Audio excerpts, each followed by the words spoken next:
bahwa jihad itu dari kata jahada yujahidu mujahadatan.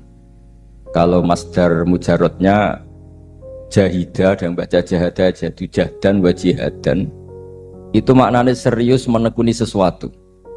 Jadi tidak harus bentuknya perang. Tapi Islam juga jangan anti perang, karena andaikan Islam itu tidak punya konsep perang, itu juga kita bingung saat kita dijajah Belanda. Jadi sesuatu itu pasti akan ada momennya, ada pembenarnya. Disebut kalau dalam fikih muqtadul hal.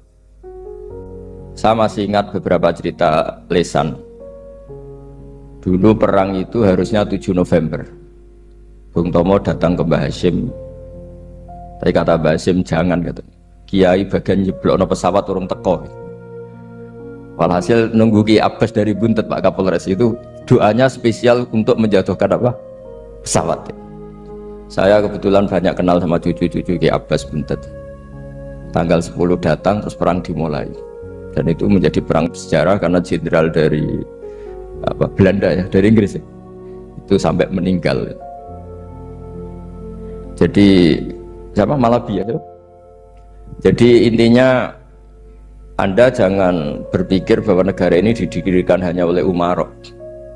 Bahkan sebelum ada negara, yang sudah ada itu ulama. Dulu para wali songo sampai para kiai era kemerdekaan itu sudah membentuk satu komunitas. Di situ ada ketua pondok, ada bendahara, ada macam-macam. Sehingga kiai lah yang bisa menggerakkan publik untuk melawan Belanda. Karena kiai ini juga yang megang otoritas publik.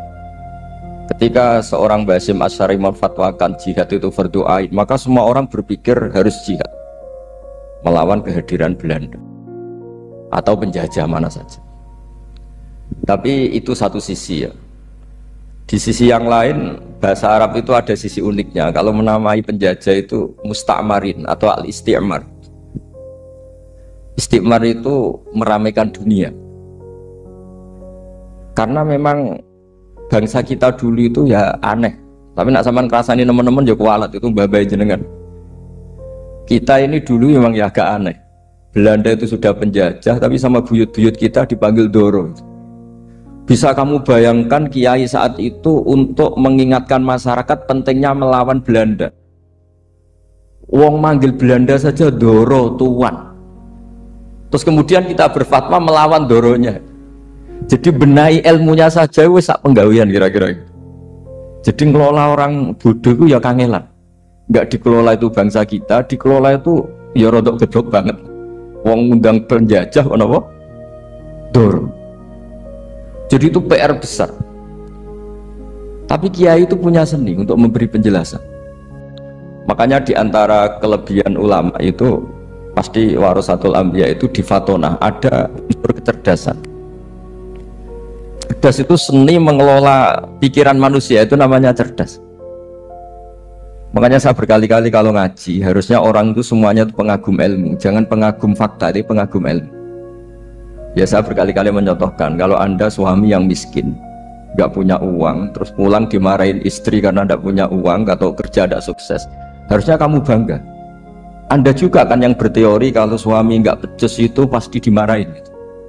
Nah ketika menjadi fakta harusnya Anda syukur bahwa ilmu Anda itu benar. Jadi pas istri marah, wah, alhamdulillah ternyata teori saya ini benar. Ini lucu kan, teori Anda mengatakan demikian, tapi pas menjadi fakta Anda tidak siap. Nah, begitu juga menyangkut penjajah. Belanda itu sudah maju, Eropa sudah maju, di mana-mana terbelakang itu menjadi objek penjajahan. Di mana-mana yang terpelajar itu posisi menjajah. Sehingga ulama berpikir bahwa awal dari kemerdekaan adalah mengertikan yang tidak ngerti. Karena teori penjajahan pasti gitu, yang tahu menjajah yang tidak tahu, yang sudah modern menjajah yang belum modern dan seterusnya. Makanya awwalu hadzal din itu al-ilmu. Makanya nomor satu itu ilmu, pengetahuan. Di sini pentingnya sampai Islam mewajibkan thalabul ilmi fardhatun ala kulli muslimin. Karena tadi bisa kamu bayangkan 350 tahun dijajah Belanda, kita manggil mereka itu Doro atau tuan. Kayak apa? Susahnya menggerakkan masyarakat yang cara pandang masih demikian. Lah kiai-kiai pada berontak dibikinkan masjid di alun-alun, diberi otoritas beragama sehingga dikira Belanda ini baik. Padahal ini dulu ya niatnya menina bubukkan biar tidak ada pemberontakan. Walhasil singkat cerita, kiai-kiai yang sudah di Mekah termasuk Mbah Hashim, beliau ketemu Muhammad Iqbal, ketemu beberapa ulama dunia, tahu bahayanya mustakmarin tadi. Akhirnya kiai-kiai kumpul-kumpul fatwa resolusi nopo jihad. Jadi ini mukaddimah sebagai pembenaran, sebagai setuju saya sama Kiai Haji Ulil Albab bahwa nomor satu itu jihad. Tapi jihad tadi pemaknanya harus utuh. Kalau kondisi perang ya perang, kalau kondisi stabil ya jihad untuk memajukan apa? Indonesia. Dan itu saya ulang lagi dimulai dari ilmu.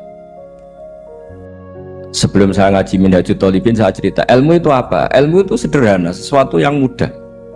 Karena ilmu itu fitratallahi allati fataran nasa apa?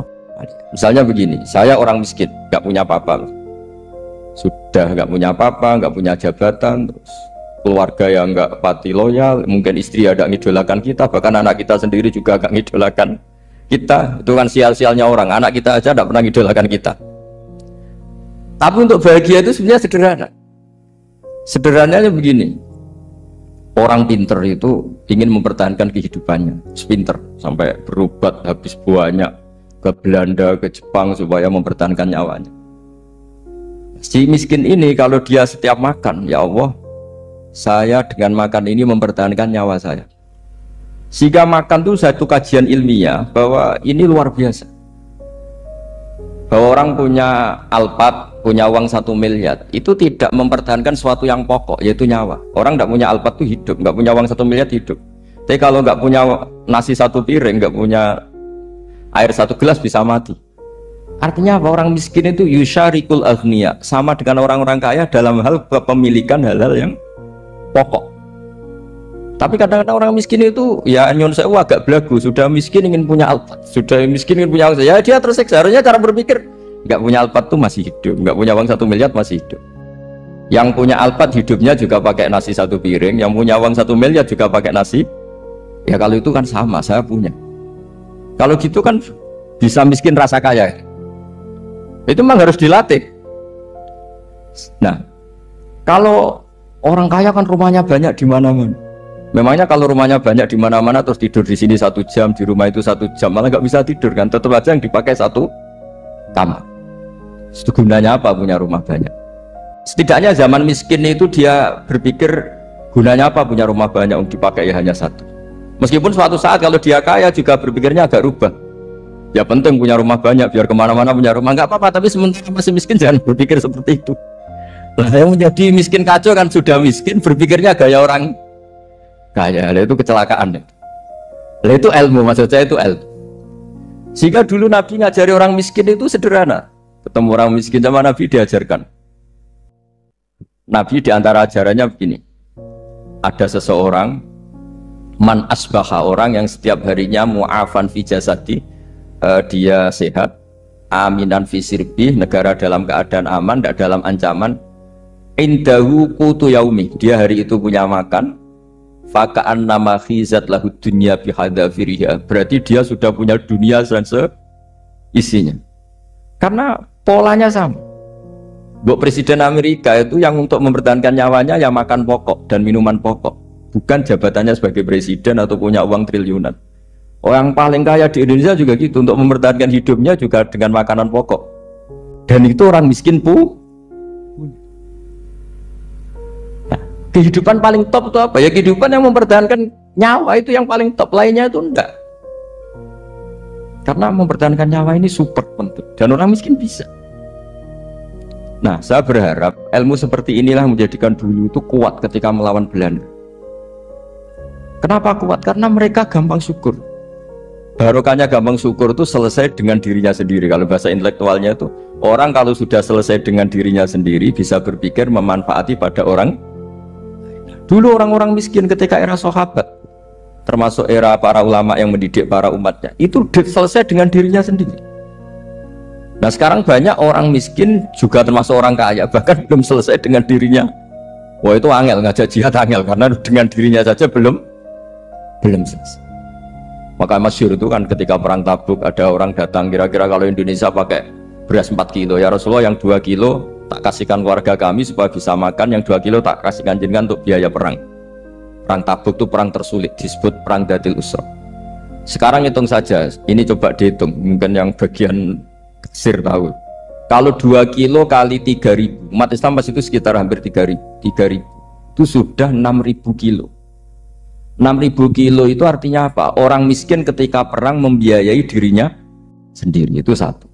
Kedua, dengan mental memberi, orang ini tidak tamak. Barokahnya tidak tamak, tidak nyalahkan yang kaya.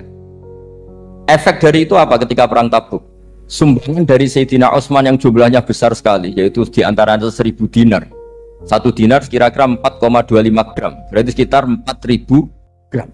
Itu bisa diberikan alat perang. Sumbangan dari Abu Bakar juga bisa dipakai beli kuda untuk perang. Nah bayangkan kalau kebutuhan orang miskin ini untuk makan itu nggak mau urun.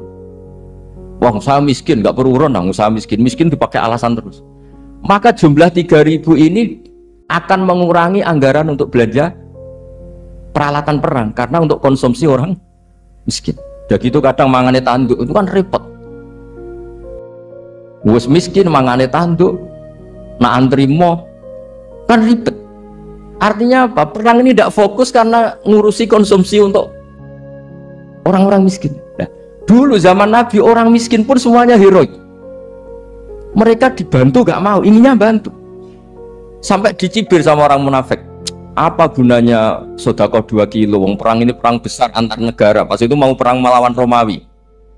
Sampai orang munafik bilang alladzina almizuna almuttawwi'ina minal mu'minina fis sadaqati walladzina la yajiduna illa juhdahum faskharuna minhu.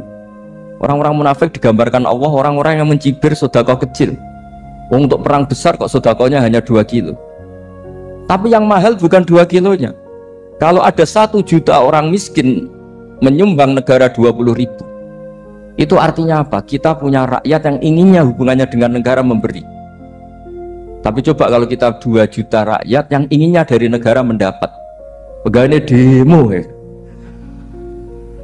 Nah ini ajarannya Nabi yang luar biasa. Dulu Nabi itu bisa mendidik orang miskin pun bermental memberi.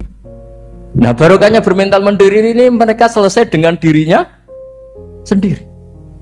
Coba kalau mereka tidak bawa makanan sendiri ketika perang, mungkin kuda yang untuk perang, mereka berpikir, bu ini saja disembelih supaya kita bisa makan. Ribet kan? Ngapain beli senjata yang mutakhir, makan saja nggak bisa. Tapi barokahnya mereka urun sendiri. Mereka selesai dengan dirinya sendiri. Ini hebatnya didikan Rasulullah Shallallahu Alaihi Wasallam. Dulu Mbah Hashim dan kawan-kawan itu berhasil mendidik seperti itu. Santri yang miskin-miskin itu kalau ngaturi kiai duwene telo itu kayak no telo, duwene wi itu kayak no wi. Jika kiai sing wis mapan-mapan, misalnya kados kula wonten kan mun setengah mapan, ya akhirnya yo iso mangan wi. Jebule wi ku yo enak. Santri yo seneng mergo kiai ini seneng pancen wis suwi mangan pizza misalnya. Ya tapi nak sing melarat terus aku melarat kiai tak kei wi mosok doyan. Wis melarat medhit di alasan kan ribet kan. Ini yang perlu dihilangkan, medhit kok berargumentasi. Tapi yang mahal itu bukan winya, mental memberi. Orang itu kalau mentalnya memberi itu berarti selesai dengan dirinya. Tapi kalau tidak bermental memberi pasti tamak. Dan tamak itu mesti menghakimi orang lain. Maka dalam kitab Hikam diterangkan penyakit terberat itu tamak. Kenapa? Karena orang pikir itu tidak ada kata-kata kitab Hikam, bukan kata saya. Yang ada itu tamak. Misalnya gini, saya kenal PLT Bupati Kudus. Tidak pernah saya bilang beliau kikir. Tapi sekali saya pernah mengajukan proposal tidak kesampaian. Beliau medit. Jadi saya menvonis medit itu sebetulnya ya karena punya keinginan tidak kesampaian. Coba kalau tidak, medit orang serap penting. Misalnya anak-anak muda sama orang-orang cantik di Jakarta, pernah nggak kamu bilang itu sombong? Enggak kan? Setelah kamu bilang, Mbak aku ingin kenalan Mbak sampean, terus dia agak mau, baru kamu bilang sombong karena keinginan kamu enggak. Nah, bayangkan kalau orang bermental tomak, kayak apa bangsa ini? Nah, sahabat itu dididik oleh Nabi, tomak itu selesai karena keinginan mereka memberi. Sehingga Indonesia bisa merdeka begini itu barokahnya didikan ulama, semuanya ingin memberi. Dulu belum ada negara, tentara-tentara kemerdekaan kalau di kampung-kampung itu ya dibiayai donatur-donatur. Termasuk bahasa saya, Bu itu saya dulu. Bu itu berapa ton aja beras untuk pasukan Hizbullah, pasukan TNI. Di Aceh ada Dawud berih, ada yang baca berueh. Jadi baca aja kayak kira asap ada yang berih, ada berueh, saya juga gak tahu. Orang Aceh kalau baca berih, nyumbang berapa emas untuk kemerdekaan Indonesia. Yang Kesultanan Jogja Legowo.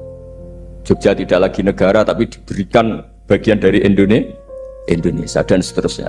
Nah, jadi semua ini barokahnya didikan Rasulullah SAW yang diteruskan para ulamanya bahwa nomor satu didik masyarakat itu bermental memberi.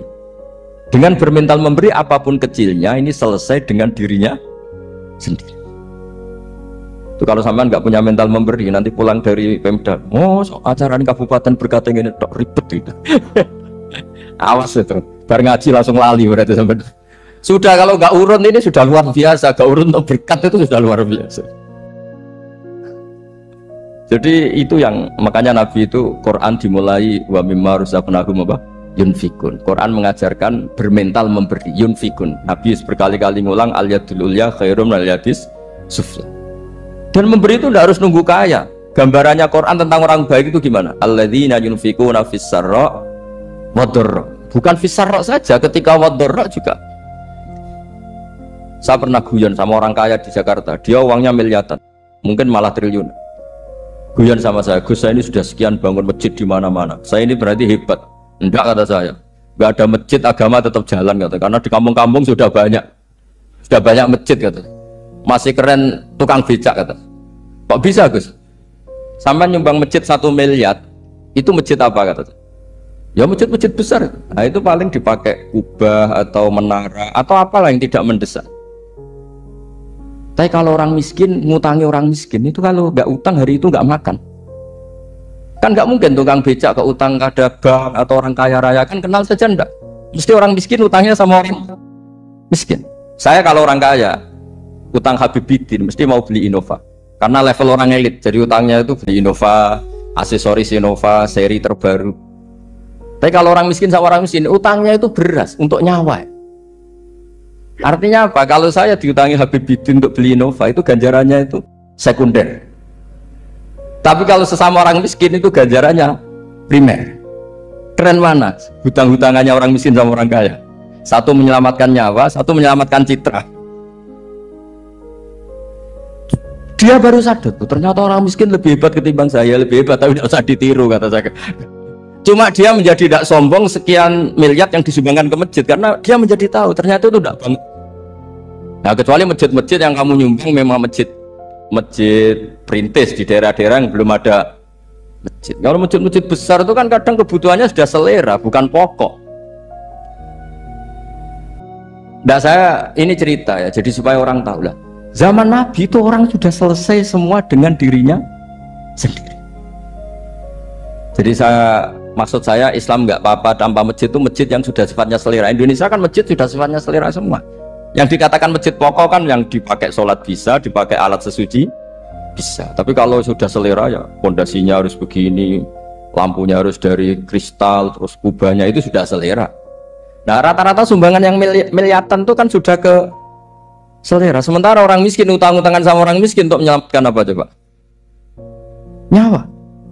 Artinya para orang miskin jangan kecil hati, wah saya sudah kok hanya 2 kilo, tapi 2 kilo nyawa. Dan itu pahalanya luar. Nah, ini ilmu asal. Nah, Kiai itu berhasil seperti itu sehingga orang-orang miskin dulu tuh ngrumat tentara itu ya nganggo nganggo telo. Bahkan ada yang pakai apa itu? Pak Hartopo itu pisang itu ya, arasnya pisang itu. Bronggolnya pisang sudah dipakai saja Pak tentara. Tentara di mana-mana bisa makan. Coba kalau yang ngamal yang kaya itu tidak cukup. Tapi barokahnya yang miskin juga ikut ngamal itu cukup karena yang miskin itu mayoritas. Jadi didukung kaum miskin pasti menang lah kan kira-kira gitu. Karena di mana-mana orang miskin itu banyak. Menemukan orang kaya itu nyari data. Kalau menemukan orang miskin seketemunya pasti ketemu. Dan orang miskin ini dididik ulama untuk berkontribusi. Sehingga banyak tentara yang ketika dicari Belanda pura-pura jadi petani. Ini juga yang menyelamatkan orang miskin. Nah, ulama dulu itu orang paling sukses mensuasanakan seperti itu. Nah, itu yang diceritakan di perang Tabuk. mimba di maka tayazihu qulubu fariqin min. Jadi perang Tabuk itu perang di antara yang paling diceritakan Allah berkali-kali apa? Ya Rasulullah, tadi malam saya memburu dan ini dapat 2 sok, ya kira-kira berapa kilo lah. Yang separuh untuk keluarga kami, yang separuh saya sumbangkan ke jenengan. Lu coba perang antar negara hanya menyumbang 2 kilo beras, bayangkan. Tapi nilainya bukan 2 kilo. Kalau 2 juta rakyat Indonesia nyumbang 2 beras, artinya hubungannya dengan negara hubungan ingin memberi.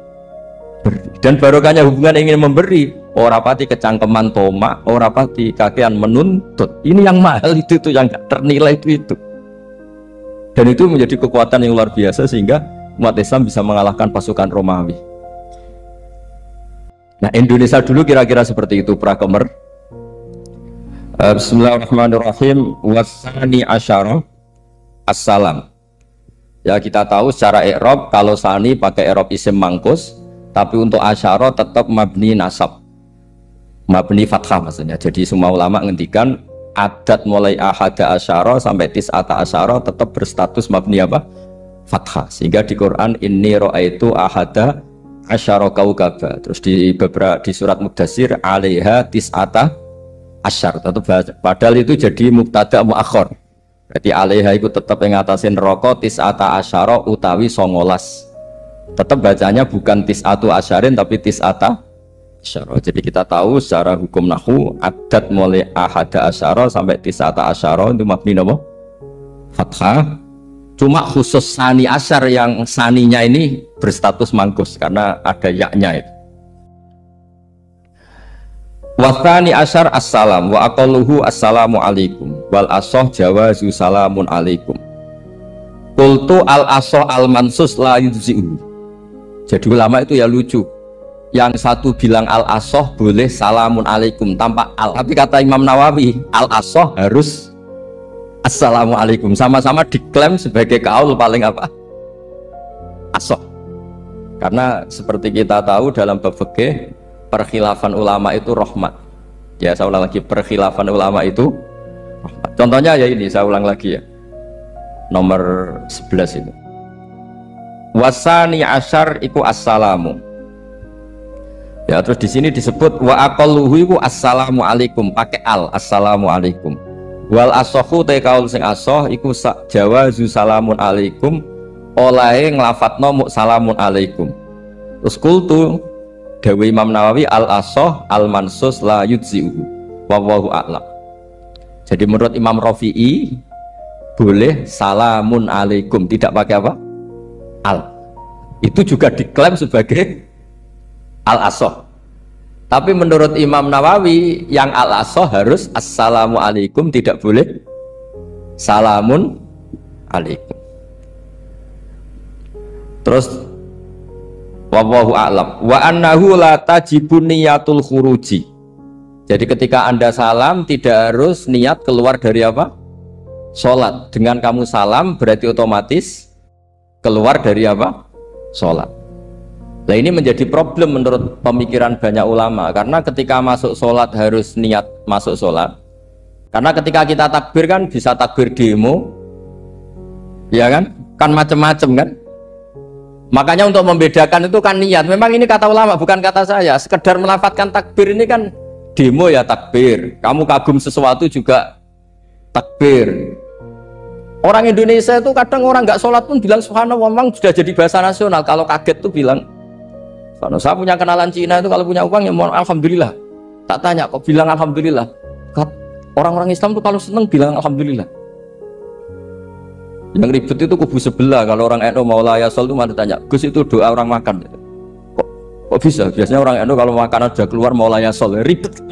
Aduh repot itu. Jadi kadang-kadang wiridan itu sudah jadi bahasa nasional. Jadi Cina orang nggak sholat tuh kalau punya uang ya bilang alhamdulillah. Kadang orang yang nggak sholat tanya, datang ke saya, insya Allah.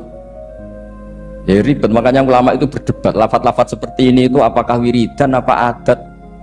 Nah, untuk membedakan adat dan yang lain, maka dibutuhkan niat. Makanya Allahu Akbar harus niat untuk masuk sholat. Nah, normalnya salam juga harus niat keluar sholat. Biar karena masuknya niat, ya keluarnya harus niat. Itu menurut sebagian ulama. Tapi sebagian yang lain, enggak lah, kalau selesai tidak perlu niat. Tapi tadi sebetulnya ada problem, jangan-jangan salam ini salam adat. Kebetulan ada temannya masuk terus bilang assalamualaikum, nanti temannya jawab waalaikumsalam. Itu ada kisah nyata. Ini memang naif betul ini. Ada orang alim sholat. Nah, ketika ada yang mau lewat itu kan dihadangi begini ya. Jadi dihadang gini ya, itu bidin. Yang lewat tuh karena saking nggak pernah ngaji malah tidak salaman. Kagetnya kan main itu. Ada orang sholat, ada orang mau lewat, kan kesunatannya dihadang begini. Sisi ini santai saja malah ngajak salam. Terus ribet ngadepi orang nggak tahu itu ribet. Ya tambah bingung kan, diriwati saja bingung, apalagi sekarang diajak salaman. Kan memang nggak sambung, kulturnya itu nggak sambung. Nah, itu kalau kita bilang assalamualaikum terus pikir kamu waalaikumsalam, ya ribet. Memang ngadepi orang nggak tahu itu ya ribet. Makanya ya agama ini, ngelola agama ini mau. Nah barokahnya ngaji fikih itu beginilah, saya sering cerita. Misalnya kita hafal fikih, takbir itu wajib rukun, tapi bentuk ngangkat tangan itu sunnah. Itu barokahnya masya Allah. Andai kan kita menentukan kaifiyahnya, mungkin kita sok suci. Itu pernah ada peneliti cerita ke saya, Gus saya ini orang NU itu pusing. Kenapa? Takbirnya beda-beda. Itu takbir berkali-kali. Jadi orang was-was cobalah bertobatlah, itu jangan sampai jadi mazhab baru. Kalau yang was-was orang bodoh gak masalah. Coba kalau dia orang alim alama, nanti muridnya juga niru. Oh ternyata takbir yang saya itu 3 kali itu. Oh ternyata takbir yang saya itu 7 kali.